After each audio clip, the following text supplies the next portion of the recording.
আজ আদালতে তোলা হচ্ছে সেই ইসকন নেতার চিন্ময় দাসকে। সতর্ক অবস্থানে রয়েছে বাংলাদেশের আইনশৃঙ্খলা বাহিনী। বাংলাদেশের সনাতন জাগরণ মঞ্চের মুখপাত্র চিন্ময় কৃষ্ণ দাস ব্রহ্মচারীকে আজ চট্টগ্রাম আদালতে তোলা হবে।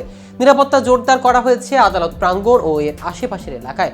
বৃহস্পতিবার সকাল থেকে আদালতে প্রবেশ মুখে পুলিশ, সেনাবাহিনী ও র্যাপিড অ্যাকশন ব্যাটালিয়ন র্যাবের সদস্যরা সতর্ক অবস্থানে রয়েছেন। কিন্তু আদালতে শুনানি আগে কি বলেছেন তার আইনজীবীরা, কি আছে চিন্ময়ের ভাগ্যে, চলুন এ বিষয়ে বিস্তারিত জেনে নেওয়া যাক আজকের প্রতিবেদনের বাকি অংশে।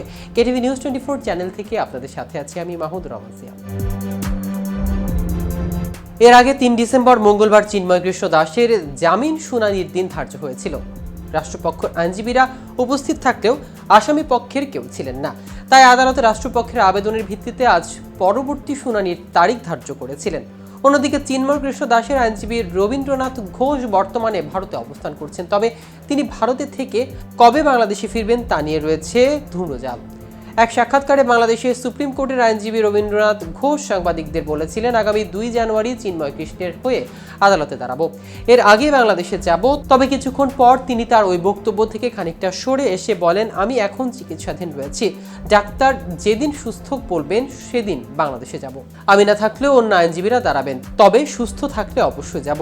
প্রসঙ্গত, গত 25 অক্টোবর চিন্ময় কৃষ্ণ দাসের নেতৃত্বে চট্টগ্রামের সনাতন সম্প্রদায়ের একটি বড় সমাবেশ হয়। এর কয়েকদিন পর গত 31 অক্টোবর তার বিরুদ্ধে জাতীয় পতাকা অবমাননার অভিযোগে রাষ্ট্রদ্রোহের মামলা হয়। এ মামলায় আরও 18 জনকে আসামি করা হয়। গত 22 নভেম্বর চিন্ময়ের নেতৃত্বে রংপুরে আরও একটি বড় সমাবেশ হয়। এরপর রাষ্ট্রদ্রোহের সেই মামলায় চিন্ময় কৃষ্ণ দাসকে গত 25 নভেম্বর ঢাকায় গ্রেফতার করা হয়। পরদিন জামিন আবেদন করা হলে তার নাম মঞ্জুর করে তাকে কারাগারে পাঠানোর নির্দেশ দেন চট্টগ্রাম মেট্রোপলিটনের ম্যাজিস্ট্রেট। আদালত চিন্ময়কে কারাগারে পাঠানোর নির্দেশ দিলে সেদিন চট্টগ্রামে আইনশৃঙ্খলা রক্ষাকারী বাহিনী ও আইনজীবীদের সঙ্গে চিন্ময়ের অনুসারীদের সঙ্গে সংঘর্ষ হয়। এ সময় আইনজীবী সাইফুল ইসলাম আলিফকে আদালত চত্বরের বাইরে কুপিয়ে হত্যা করা হয়। এরপর থেকে কারাগারে আছেন চিন্ময়। এর আগে গত বছরের 13 জুলাই ইসকন পরিপন্থী বিভিন্ন কাজের সাথে যুক্ত থাকা ইসকন বাংলাদেশের কেন্দ্রীয় সভাপতি সত্যরঞ্জন বারৈ তাকে সতর্ক করে চিঠি দেন।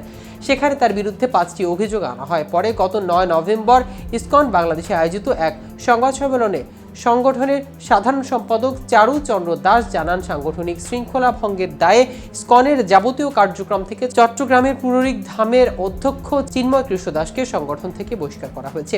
ইসকন বাংলাদেশের কেন্দ্রীয় কমিটির নেতা বিমলা কুমার ঘোষ বলেন, চিন্ময় কৃষ্ণ দাসকে সতর্কীকরণের পরও যখন কথা শুনেনি তখন তাকে বহিষ্কার করা হয়। পরে তিনি দলের সভাপতি সাধারণ সম্পাদকের বিরুদ্ধে মামলা দায়ের করেন। সংগঠনটির কেন্দ্রীয় কমিটি জানিয়েছেন, বহিষ্কারের কারণে মিস্টার দাস ইসকনের হয়ে জনসম্মুখে বক্তব্য, বিবৃতি বা ধর্মীয় কোনো কাজ করতে পারবেন না। দর্শক, আজ এ পর্যন্তই। সারা দেশে নিত্য নতুন সকল আপডেট পেতে কেটিভি নিউজ 24 এর সাথে থাকুন। ধন্যবাদ।